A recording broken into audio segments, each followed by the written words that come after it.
सेहत के पहले सेगमेंट में जानेंगे बालों के ये बहुत ही आम देसी नुस्खे वाकई काम करते हैं या ये सिर्फ एक मिथक है जिसे आप सर्दी जुकाम समझकर ध्यान नहीं दे रहे, वो फ्लू या फिर निमोनिया भी हो सकता है। सेहत की दूसरी सेगमेंट में जानिए किन लक्षणों को इग्नोर नहीं करना चाहिए। सर्दी जुकाम होने पर डॉक्टर खट्टा खाने से मना करते हैं, पर विटामिन सी तो जुकाम ठीक करता है। सेहत के आखिरी सेगमेंट में सुलझाते हैं ये गुत्थी।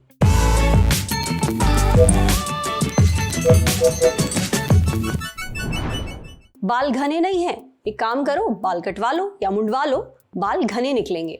बाल झड़ रहे हैं, अरे तेल लगाया करो, हेयर फॉल रुक जाएगा। सफेद बाल काट लिया, अब और सफेद बाल निकलेंगे।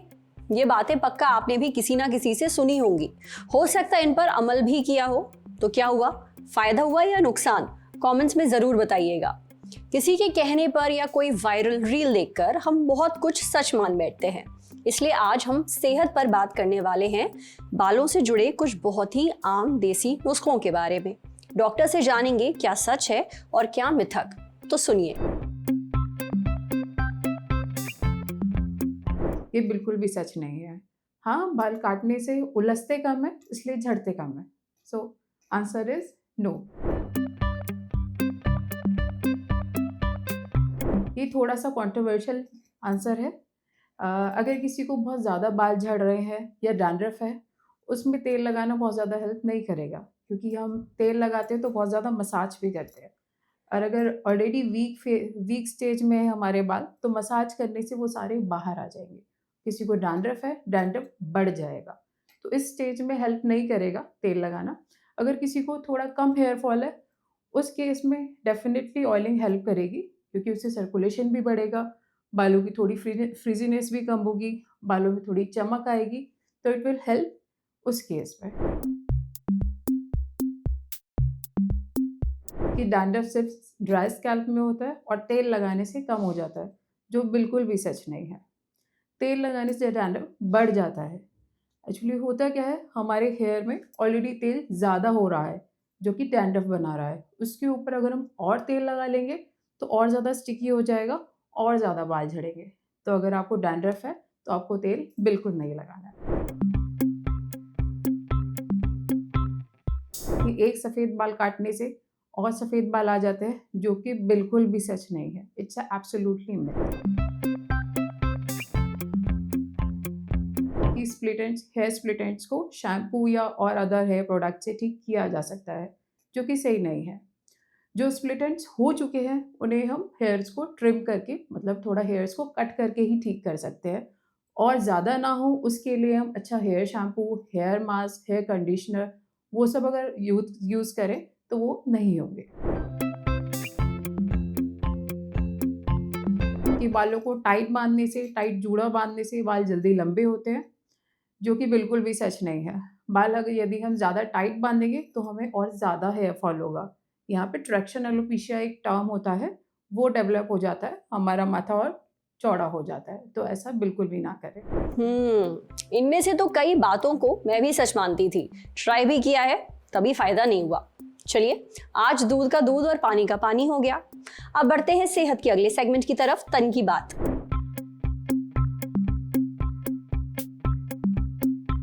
हल्का सर्दी जुकाम ही तो है, डॉक्टर को दिखाने की क्या जरूरत, 2-4 दिन में खुद ही ठीक हो जाएगा। अरे वो तो मौसम खराब है इसलिए खांसी आ रही है, बुखार हो गया, थोड़ा मौसम ठीक हो जाए तो हम भी सही हो जाएंगे। हाँ, पेशाब करते हुए थोड़ी जलन तो हो रही है, लेकिन अब पानी ज्यादा पी रहे हैं, ठीक हो जाएगा। कहीं आप भी तो ऐसी बातें नहीं करते? क्योंकि अगर ऐसा है तो भैया बड़ी गड़बड़ है। सर्दियों में खांसी जुकाम होना, गले में खराश रहना, बुखार आना, पेशाब करते हुए जलन होना, ये कुछ आम दिक्कतें हैं।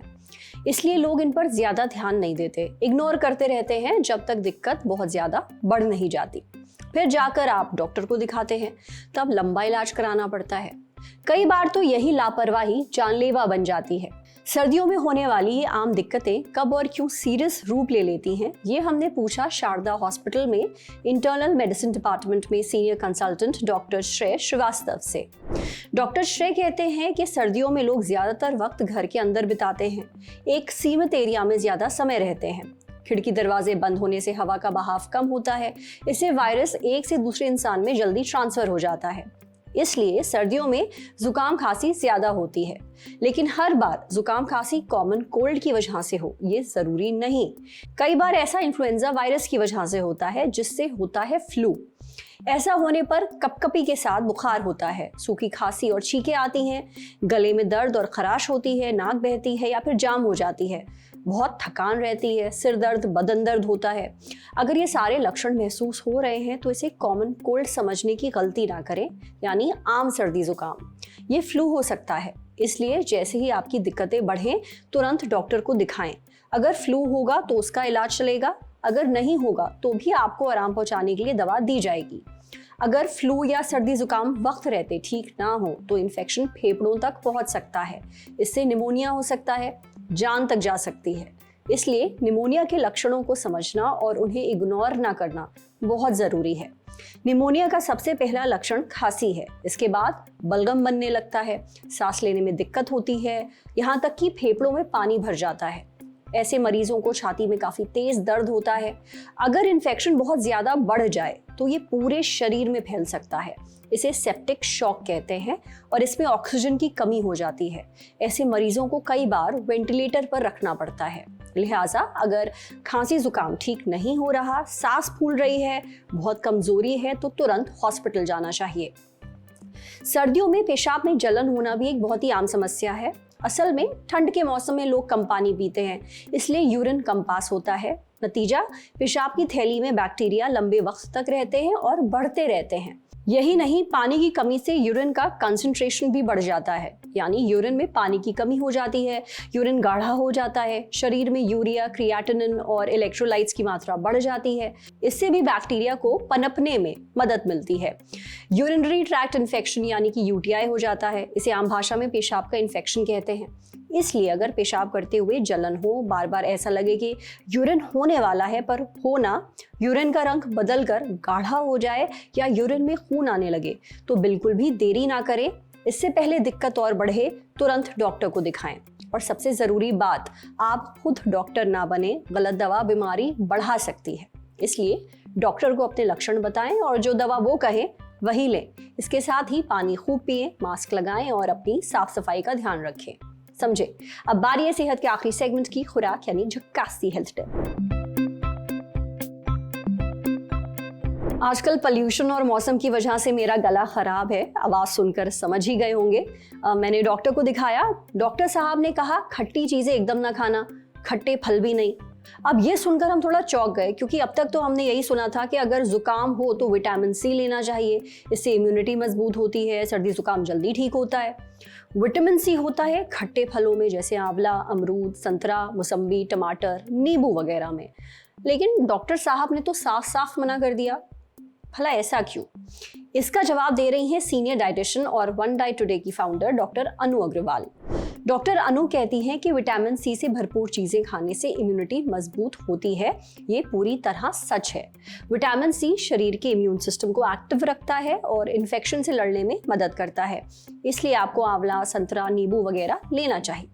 लेकिन जब सर्दी जुकाम होता है, खांसी आती है, तब इन चीज़ों को खाने से मना किया जाता है, क्योंकि जुकाम में गले, नाक और सांस की नलियों में जलन और सूजन हो जाती है। ऐसे में खट्टे फल खाने से ये जलन बढ़ सकती है, खांसी और ज़्यादा आ सकती है, कफ भी ज़्यादा बन सकता है। इसलिए खट्टी चीज़ें खाने से मना किया जाता है। लेकिन यहाँ एक बात पर गौर करिए, आपको विटामिन सी वाली हर चीज़ खाने से मना नहीं किया जा रहा है, सिर्फ उन्हीं चीज़ों को खाने से मना किया जा रहा है जो खट्टी होती हैं। यानी प्रॉब्लम विटामिन सी नहीं, खट्टापन है। आप विटामिन सी से भरपूर ऐसी सब्जियां और फल खा सकते हैं जो खट्टे नहीं होते, जैसे लाल और पीली वाली शिमला मिर्च, ब्रोकली, फूल गोभी, पालक वगैरह। एक अडल्ट पुरुष को एक दिन में 90 मिलीग्राम विटामिन सी की ज़रूरत होती है, वहीं एक अडल्ट महिला को 75 मिलीग्राम विटामिन सी की। सर्दी जुकाम होने पर आप लाल और पीली वाली शिमला मिर्च खा सकते हैं। इनमें संतरे से ज़्यादा विटामिन सी होता है, ये खट्टी भी नहीं होती। एक संतरे में 51 मिलीग्राम के करीब विटामिन सी होता है, वहीं एक मीडियम साइज की लाल शिमला मिर्च में लगभग 112 मिलीग्राम विटामिन सी होता है। मीडियम साइज की पीली शिमला मिर्च में 127 मिलीग्राम और हरी शिमला मिर्च में 123 मिलीग्राम विटामिन सी होता है। यानी एक दिन में जितनी ज़रूरत है उससे कहीं ज़्यादा। शिमला मिर्च को सलाद के रूप में खाना ज्यादा फायदेमंद है, क्योंकि ऐसा करने पर शरीर विटामिन सी ज्यादा बेहतर सोख पाता है। गर्म आंच पर पकाने से विटामिन सी की मात्रा घट जाती है। आप चाहें तो पपीता खा सकते हैं, ये खट्टा नहीं होता और विटामिन सी का अच्छा सोर्स है। 1 कटोरी बराबर पपीते में करीब 50 मिलीग्राम विटामिन सी होता है। इसका अब्जॉर्प्शन भी शरीर में अच्छा होता है। इसी तरह ब्रोकली खाना भी फायदेमंद होता है। एक कच्ची ब्रोकली में 90 मिलीग्राम के आसपास विटामिन सी होता है। आप इसे हल्का उबाल कर खा सकते हैं, इससे गले को आराम भी मिलेगा। आज सेहत पर इतना ही। अगर आप एक डॉक्टर हैं, हमसे कुछ शेयर करना चाहते हैं, तो जो ईमेल आईडी इस वक्त आपको अपनी स्क्रीन पर दिख रही है, उस पर हमें एक मेल भेज दीजिए। शुक्रिया। यहाँ कबूतर एक पंख से उड़ता है और दूसरे से अपनी इज्जत बचाता है।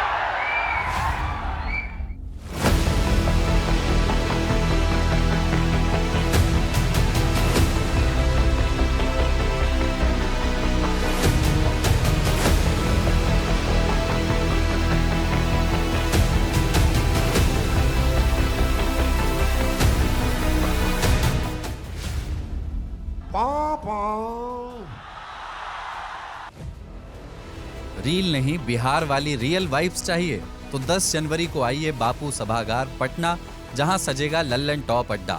thelallanTop.com खोलो, बैनर पर क्लिक करो और तुरंत करो रजिस्टर और पहुंच जाओ पटना के सबसे जबरदस्त अड्डे में।